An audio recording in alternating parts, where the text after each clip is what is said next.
Hello नमस्कार दोस्तों। आज हम बात करेंगे हुसैन आरा खातून वर्सेस स्टेट ऑफ बिहार, जो कि 1979 में एक केस लॉ आया था। इस केस लॉ के बारे में आज हम फुल एनालिसिस करेंगे और इसके फैक्ट्स के बारे में जानेंगे, इसके जजमेंट के बारे में जानेंगे और इसमें रेशियो डिसेंडाई के बारे में जानेंगे। ठीक, इसमें मैं आपको बताना चाहता हूँ जो आर्टिकल 21 है और आर्टिकल 39A, और उसके बाद से इसमें मैं सीआरपीसी की कुछ मदद से और आईपीसी की मदद से इस केस लॉ को मैं आपको अच्छे से समझाने वाला हूँ। इसमें मैं आपको पहले बता देता हूँ कि ये जो केस है वो अंडर ट्रायल प्रिजनर से रिलेटेड है। अंडर ट्रायल प्रिजनर्स वो होते हैं जो कि जेल में बंद होते हैं और उनकी सुनवाई अभी कोर्ट में लंबित है, यानी कि कोर्ट में अभी चल रही है। उन्हीं से रिलेटेड ये मामला है हुसैन आरा खातून का। अब मैं इसमें बताना चाहता हूँ जो आर्टिकल 21A, आर्टिकल जो 21 है हमारा फंडामेंटल राइट्स का, वो भी यहाँ पे वायलेट किया जा रहा था। और आर्टिकल 39A जो कि हमारा डीपीएसपी है, directive principle of state policy है, उसको भी वायलेट किया जा रहा था। इन दोनों प्रोविजंस को यहाँ पर वायलेट किया जा रहा था, इसीलिए मैं इस केस लॉ को लेकर के आप लोगों के सामने आया हूँ। ठीक, इसमें मैं सीआरपीसी के कुछ सेक्शंस को अगर इंक्लूड करूं तो इसमें हमारा सेक्शन 436 है सीआरपीसी का, जो कि किसी भी ऑफेंस को बेलेबल तो बनाता है, पर ये कहता है कि किसी को भी बेल पाने का अधिकार है। बेल पाने का किसी को भी अधिकार है। अगर कोई अंडर ट्रायल प्रिजनर्स है, अगर उसको बेल, अगर वो उसकी केस को अच्छे से सुना जाए, अगर कोर्ट तक पहुंच जाए तो उसको बेल पाने का अधिकार है, तो उसे बेल मिलना चाहिए। ये हमारा सेक्शन 436 ऑफ सीआरपीसी कहता है। फिर इसी तरह हमारा जो है सेक्शन 436A ऑफ सीआरपीसी, यदि किसी व्यक्ति के ऊपर आरोप है अपराध करने का, अगर वो 7 साल तक का सज़ा झेल चुका है, फिर भी अगर वो 3.5 साल 7 साल का सज़ा है, उसमें से आधा सज़ा वो झेल चुका है, फिर भी उसे बेल पाने का अधिकार है, तो उसे बेल मिलेगा। फिर हम बात करते हैं सेक्शन 309 ऑफ सीआरपीसी का, जिसमें आईपीसी के सेक्शन से हमको रिलेट करते हैं। जो सेक्शन 309 है सीआरपीसी का, उसमें हम बात करना चाहते हैं section 376A, 376B, 376C, 376D, जो कि मैटर रेप से रिलेटेड जुड़े होते हैं, जिसमें इन्वेस्टिगेशंस के बारे में बात किया जाता है कि हाँ, इन लोगों का इन्वेस्टिगेशन 90 डेज़ के अंदर होना चाहिए। ये सारी बातें हमको इसी के साथ साथ करना जरूरी है। ठीक, मैं आपको बताना चाहता हूँ एंटीसिपेटरी बेल के बारे में, जो कि 438 ऑफ सीआरपीसी में हमको बताया गया है। ठीक, अब हम लोग इस केस के बारे में जानना चाहते हैं। The present case is a landmark judgment on the speedy trial of the case that come to be recognised as a fundamental right of every accused person. मतलब ये बताया जाता है जो लैंडमार्क केस मैं जो आप लोगों के सामने बताने जा रहा हूँ, ये फ्री एंड स्पीडी ट्रायल से रिलेटेड है। इसमें यह बताया गया है कि किसी भी व्यक्ति को उसको बाहर, जेल के बाहर आने का 100% अधिकार है। अगर उसका ट्रायल चल रहा है तब तो वो ठीक है, अगर उसको अगर बेल पा जाता है तो उसको तुरंत जेल से बाहर आने का अधिकार है, क्योंकि आर्टिकल 21 का उसका वायलेशन हो रहा है। It is a fact of the rightful admission of administration of justice. यही राइटफुल एडमिनिस्ट्रेशन होता है जस्टिस का। It is also ensure that the right to access free legal service.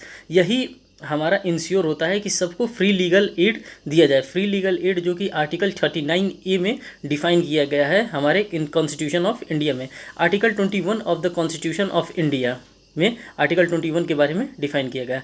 Hussain Ara Khatoon, basically this case is based on the speedy trial. Speedy trial के लिए इस case को हम लोग जानते हैं कि किस तरह से स्पीडी ट्रायल्स। इस केस के फैक्ट्स के बारे में जानेंगे। The writ petition has come before the court for the hearing of the released of under trial prisoners। यह जो केस आया था वो अंडर ट्रायल प्रिजनर्स की हियरिंग को लेकर के ये केस आया था इन बिहार स्टेट में। The state of Bihar was directed to file a revised chart showing a year wise. मतलब जैसे स्टेट ऑफ बिहार एक क्या करता है, एक रिवाइज चार्ट पेश करता है कि कितने हमारे पास जेल में कैदी इस समय बंद हैं। तो कोर्ट ने क्या जजमेंट दिया? The court directed that this under trial prisoners whose name and particulars are given in the list. मतलब जो भी नाम दिए गए थे उस लिस्ट में, तो उसको लिया था कोर्ट ने। और एक जो हमारी एडवोकेट हैं मिसेस कपिला हिंगोरानी के द्वारा एक PIL फाइल्ड किया गया था सुप्रीम कोर्ट ऑफ इंडिया में आर्टिकल 32 के अकॉर्डिंग, क्योंकि वहाँ पे वायलेशन हो रहा था आर्टिकल 21 का। उनके द्वारा एक कपिला हिंगोरानी के द्वारा एक PIL फाइल किया गया था, जिसमें इलीगल डिटेंशन के बारे में बताया गया था कि किसी तरह ज़बरदस्ती उन लोगों को पकड़ करके क्या किया गया, जेल में बंद किया गया है, उनका किसी भी प्रकार से ट्रायल नहीं किया जा रहा है। ठीक। फिर इस केस का रेशियो डिसेंडाई क्या आया?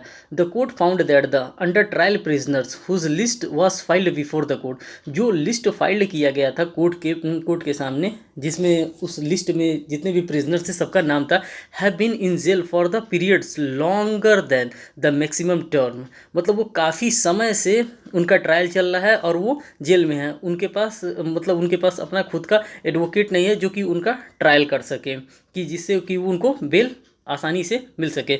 The court recognize the collegium of the legal and judicial system and justifies deprivation of personal liberties, और कोर्ट ने कहा कि इनके पर्सनल लिबर्टीज़ का क्या हो रहा है, वहाँ पे हनन हो रहा है। It is well established then article 21 में जहाँ पे बात की गई है लाइफ एंड पर्सनल लिबर्टी की, लाइफ एंड लिबर्टी को रिस्ट्रिक्ट भी किया जा सकता है। कब किया जा सकता है? जब procedure established by law, article 21 को कब हम लोग रिस्ट्रिक्ट कर सकते हैं? तभी कर सकते हैं जब प्रोसीजर इस्टेब्लिश्ड बाय लॉ हो। वो भी कैसा होना चाहिए? जस्ट होना चाहिए, फेयर होना चाहिए और रीजनेबल होना चाहिए। ये बात कहाँ पे बताई गई थी? ये बात बताई गई थी मेनका गांधी के केस में। ठीक। अब इसमें क्या क्या प्रोवाइडिंग दिया गया है? Providing article 39A is the fundamental constitutional directives that emphasize that the free legal aid service enable elements of reasonable, fair and just procedure for without it a person facing economic or other disability। इसमें कहने का मतलब ये है कि अगर कोई person economic disability से, मतलब कि अगर कोई आदमी निर्धन है, वो निर्धन होने के कारण अपना केस कोर्ट में नहीं ला पा रहा है, तो उसके लिए सरकार के द्वारा, यानी कि नेशनल लीगल सर्विस अथॉरिटी के द्वारा, डिस्ट्रिक्ट लीगल सर्विस अथॉरिटी के द्वारा और स्टेट लीगल सर्विस अथॉरिटी के द्वारा उनको फ्री लीगल एड प्रोवाइड किया जाए, जिससे कि वो अपने हक की लड़ाई लड़ सके। ठीक। आगे बताया जा रहा है the court recommended to the state and the central government a comprehensive legal service program which is mandated not only by article 14 which guaranteed मतलब यहाँ पे बताया गया सिर्फ आर्टिकल 14 में ही नहीं बताया गया है, ये आर्टिकल 21 में भी बताया गया था। जब हम लोग गोल्डन ट्रायंगल फॉर्म करते हैं आर्टिकल 14 का, आर्टिकल 19 का और आर्टिकल 21 का, वहाँ पे freedom of speech and expressions की बात की जाती है, equal protection before law and equality before law की बात की जाती है। तो जो अंडर ट्रायल प्रिजनर्स हैं उनके सामने भी तो इसी सारी चीज़ों की तो बात की जाती है। जो हुसैनारा खातून वर्सेस स्टेट ऑफ बिहार का मामला है, इसमें मैं बेसिकली आपको बता देता हूँ, ये रिलेटेड है फ्री लीगल एड से, जो कि आर्टिकल 39A से रिलेटेड है, और उसके बाद से आर्टिकल 21 ऑफ इंडियन कॉन्स्टिट्यूशन से रिलेटेड है। स्पीडी ट्रायल, जिसमें स्पीडी ट्रायल को आर्टिकल 21 में स्पीडी ट्रायल को डिफाइन किया गया है, उससे रिलेटेड है। बेलेबल ऑफेंस में बेल पाने का अधिकार से ये रिलेटेड है। ये केस लॉ रिलेटेड है नालसा से, जिसमें नेशनल लीगल सर्विस अथॉरिटी आता है, उससे रिलेटेड है। ये केस रिलेटेड है सोशल जस्टिस से और सीआरपीसी के सेक्शन से, जिसमें सीआरपीसी का सेक्शन कवर होता है 173A, 304, 436, 436A, 437, 438 and 309 of CrPC. अगर इन सभी को क्लब करके देखा जाए तो जो हमारा ये हुसैनारा खातून वर्सेस स्टेट ऑफ बिहार का केस है, अगर इस तरह से हम लोग देखें तो फिर ये केस हमारे लिए बहुत ही बेहतर साबित होगा, अगर इन दृष्टिकोण से हम पढ़ें तो। बहुत बहुत धन्यवाद दोस्तों।